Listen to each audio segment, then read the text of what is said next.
وإذ قلنا للملائكة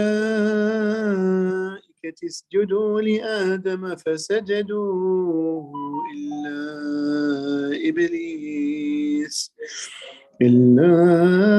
إبليس كان من الجن ففسق عن أمر ربه أفتتخذونه وذريته أولياء من دوني وهم لكم عدو بئس للظالمين بدلا. So Allah subhanahu wa ta'ala now goes and makes a comment about the story of Adam alayhi salam and Iblis. So Allah, reminds us that there's a proclamation at the beginning of the creation that Allah subhanahu wa ta'ala got the malaika, all the malaika, and Iblis, he used to be, treated with the malaika, even though he's jinn. He's not an angel. He's from the jinn. Jinn are made from fire, and angels made from light. Jinn are made from fire, and angels are made of light. فَفَسَقَ عَنْ أَمْرِ رَبِّهِ, meaning basically he have disobeyed his Lord and his commandments. What did Allah subhanahu wa ta'ala command? Well, he commanded the angels and Iblis to do sujood to Adam. فَاسْجُدُوا لِآدَمَ فَسَجَدُوا. So the angels basically obeyed Allah subhanahu wa ta'ala. And that's how Allah subhanahu wa ta'ala created the angels. The angels don't have choice, don't have free will, unlike the jinn. Jinn have free will. Humans have free will. So the jinn, Iblis, refused. Why? Well, everybody knows why. He was too envious of Adam. He was too arrogant. He wanted to feel special and unique. Everybody wants to feel special and unique. Not every single person will get the opportunity of actually being in a status they love. SubhanAllah, I mean, maybe some people would like to be Anbiya. Well, there's no more Anbiya. Tough luck, guys. Say Alhamdulillah Rabbil Alameen and just be a good slave of Allah. Iblis wanted to be that one unique person that's always pampered and treated, in a special way. Well, unfortunately, there's another creature who's going to be better. Allah subhanahu wa ta'ala chose Adam as the creature that's going to take care of planet Earth. He chose him to be the Khalifa of Allah subhanahu wa ta'ala on planet Earth. Yeah, وَإِذْ قَالَ رَبُّكَ إِنِّي جَاعِلٌ فِي الْأَرْضِ خَلِيفَةً. This is from Surah Al-Baqarah. So again, in the same surah talks about basically where Iblis again defied. فَفَسَقَ is he defied the orders of his Lord. He defied the orders of his Lord. And everybody knows what happened. Allah subhanahu wa ta'ala kicked him out of Jannah and kicked him out of his mercy. And what's surprising here, basically, Allah subhanahu wa ta'ala is telling us, Iblis disobeyed Allah. So would you, if Iblis now tells you to do something, would you obey? Why would you obey somebody who disobeyed Allah subhanahu wa ta'ala? So Allah subhanahu wa ta'ala is setting a rhetorical question. It's like, would you then take Iblis and his children, his progeny, to be guides for your life? Awliya, his protectors and guides and companions. Min duni, without me. And this min duni, by the way, kind of gives you the what does it give you? It gives you the feeling that you're choosing either Allah or Shaitan. You can't choose both. Because Allah subhanahu wa ta'ala already basically told people following Shaitan, like, are you taking Shaitan a wali instead of me, without me? Because you can't have Allah and Shaitan at the same time. You got to choose. You either basically get the wilayah of Allah or get the wilayah of Shaitan. Either or. May Allah subhanahu wa ta'ala make us from the awliya of Allah subhanahu wa ta'ala. Ameen. وَهُمْ لَكُمْ عَدُوٌّ. He's an enemy. Why would you take an enemy as a guide, as a wali, as a protector, as a guardian? Why do you want someone who you're going to trust in him, taking care of your affairs? Yeah, but he's your enemy. Would somebody, with their full mindset, mind capability, mental capacity, choose their enemy to be their guardian, to be the person responsible for them, to be the one who's entrusted in taking care of the affairs. It's craziness. Basically, Allah subhanahu says, a big loss for the oppressors, such an alternative to Allah. Al-Badil is the alternative. So بئس للظالمين بدلا, meaning basically what bad, or how horrendous such a choice is as an alternative to Allah subhanahu wa ta'ala in the guardianship of the human being. A'udhu billah. May Allah subhanahu wa ta'ala protect us, inshallah, from our evil selves. ما أشهدتهم خلق السماوات والأرض ولا خلق أنفسهم وما كنت متخذ المضلين عضدا. So Allah is reminding us that I've not made it. There's a question here. Quickly before we go. Bismillah. Can you explain the correlation of free will and qada and qadar? Well, it's very simple. Al-qada wal-qadar is Allah's knowledge. Allah subhanahu wa ta'ala, what He decides and what He knows, both, put them together. So the qada of Allah subhanahu wa ta'ala, the qadr of Allah, what He knows of people, what He knows of people's choices and what He decides besides people's choices. See what I'm saying?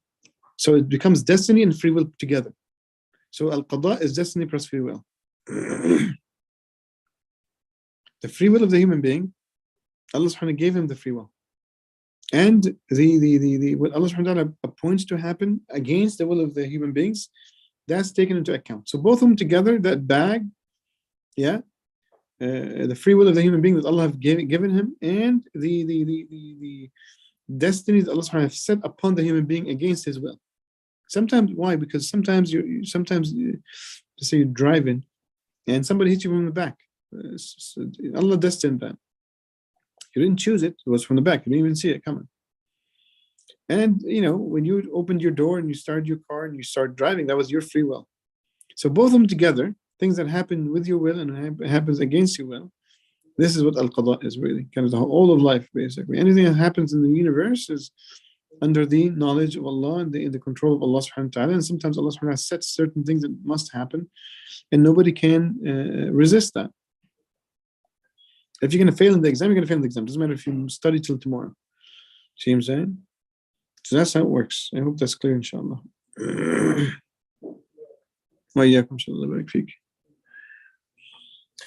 So Allah subhanahu wa ta'ala says basically, I have not made them witness on the creation of the heavens and the earth. We know today that basically the universe is 13.8 billion years old. Most of us are not 13 billion years old, or a little bit less than that. So we've never seen the creation of the heavens and the earth. Actually, the creation of the earth is 5.7 maybe billion years ago.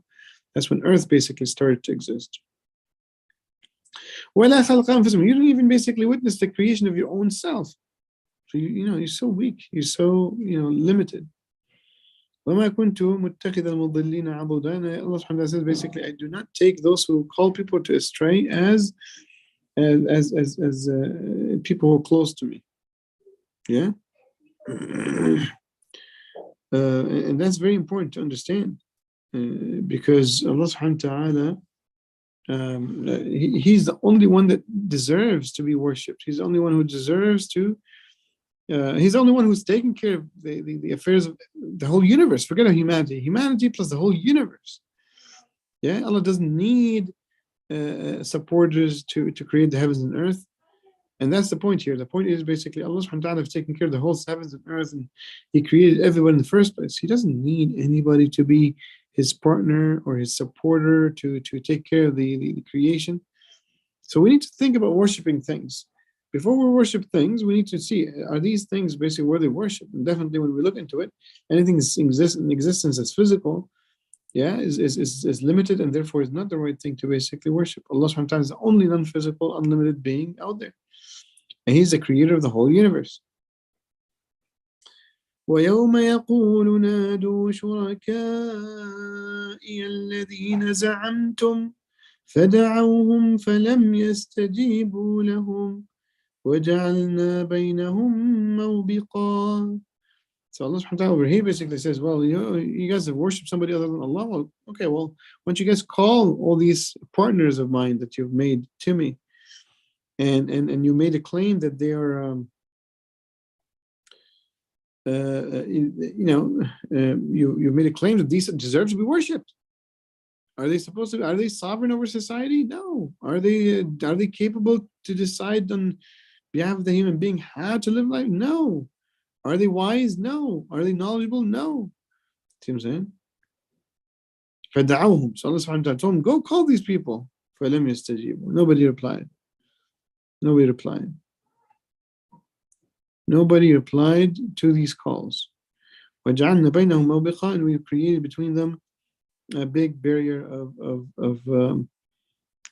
punishment. وَرَأَى الْمُجْرِمُونَ النَّارَ فَظَنُّوا أَنَّهُمْ وَاقِعُوهَا وَلَمْ يَجِدُوا عَنْهَا مَصْرِفًا. So after Allah subhanahu wa ta'ala created between those people the punishment, the hellfire basically started glowing by its fire. So the mushrikeen, the mujrimeen, the criminals, and Allah subhanahu wa ta'ala used the word criminals here basically for those who are very highly oppressive. Those who are very highly oppressive. Allah subhanahu wa ta'ala says, showed them hellfire, so people started thinking, oh, we're gonna be falling into this hell. And they couldn't basically get to safety. They couldn't escape anywhere. That's it. Khalas. That's it. The minute you go to hell, there's no way you're gonna be escaping. If you want to escape from hellfire, this is the time you want to do it. This is the time right now for you to escape hellfire right now. Can you escape hell? Yes. Can you escape? Yes. You can escape hellfire today. How? Well, you become a good slave of Allah, a good servant of Allah subhanahu wa ta'ala, and you truly understand what La ilaha illallah means, and you live to the extent of what the meaning of La ilaha illallah Muhammad Rasulullah. Now Rasul sallallahu alayhi wa sallam says, whoever says La ilaha illallah and amil amalah, meaning basically they lived by it, they enter Jannah. They enter Jannah. But don't make up meanings. Don't strip La ilaha illallah from certain meanings. Many people who are modernists will try to secularize Islam by making it all about just ibadat. Just, as long as you pray all your life. And that's wrong. The Muslimin, Allah has sent the Muslimin so they can fix planet Earth. See what I'm saying? And we need to see ourselves as such. Otherwise we're going to go nowhere. وَلَقَدْ صَرَّفْنَا فِي هَذَا الْقُرْآنِ لِلنَّاسِ مِنْ كُلِّ مَثَلٍ وَكَانَ الْإِنسَانُ أَكْثَرَ شَيْءٍ جَدَلًا. Says we've created from every single, we've created for humanity within this Quran every single example possible. Because people are looking for examples. You're looking for an example, there's always an example for anything you're looking for in the Quran. There's always. And then Allah subhanahu then talks about the human beings. He says, and the human being indeed has been a person who debates a lot, argues a lot. Not debates has a positive connotation. Argues unnecessarily forever. The human being will always debate anything and everything. You want to eat pizza? No, let's eat burgers. You want to eat? It's a constant argumentation. This is very bad attitude, to be honest, brothers and sisters. Because Allah gave us the haqq, gave us the nur, gave us the light, gave us the path towards Jannah. And Allah subhanahu comments on that. وَمَا مَنَعَ النَّاسَ أَن يُؤْمِنُوا إِذْ جَاءَهُمُ الْهُدَى وَيَسْتَغْفِرُوا رَبَّهُمْ إِلَّا أَن تَأْتِيَهُمْ سُنَّةُ الْأَوَّلِينَ أَوْ يَأْتِيَهُمُ الْعَذَابُ قُبُلًا. And what have led the people to basically resist the belief in Allah subhanahu wa ta'ala when the guidance came to it? Allah subhanahu wa ta'ala have guided people here today, people who are here with us. Allah have guided them to understand Islam, to understand the deen, to understand La ilaha illallah, and so they make tawbah and do istighfar. Yeah? إِذْ جَاءَهُمُ الْهُدَى. وَاسْتَغْفَرُوا رَبَّهُمْ. Are they waiting? Are they waiting for the calamities of the past nations to come in so they can struck with it? Are they going to be waiting for the natural disasters to happen so people can meet Allah subhanahu wa ta'ala prematurely? No. No.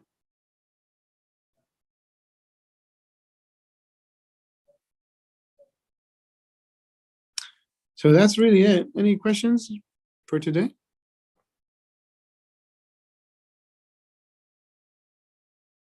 So we reached the verse 56. Inshallah, we'll stop here. Barakallahu feekum. Jazakumullah khair. We'll see inshallah ta'ala next Monday. Assalamu alaikum wa rahmatullah. Okay. Okay, wa alaikum assalam wa rahmatullahi wa barakatuh. Jazakallahu khairan, Sheikh, for the tafsir. And thank you everyone for listening. We hope you guys, we also see you guys tomorrow for the very special event we have with Sheikh Abdul Rahim Green.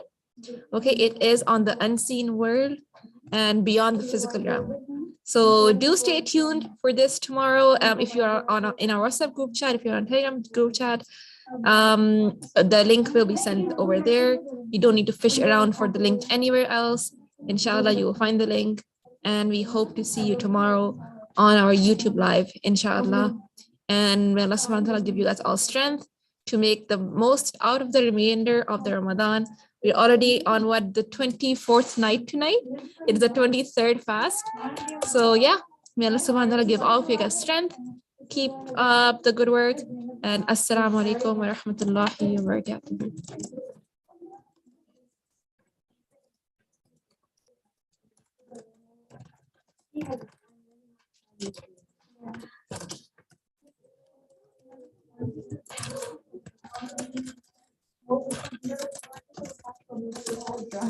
I said under the flight.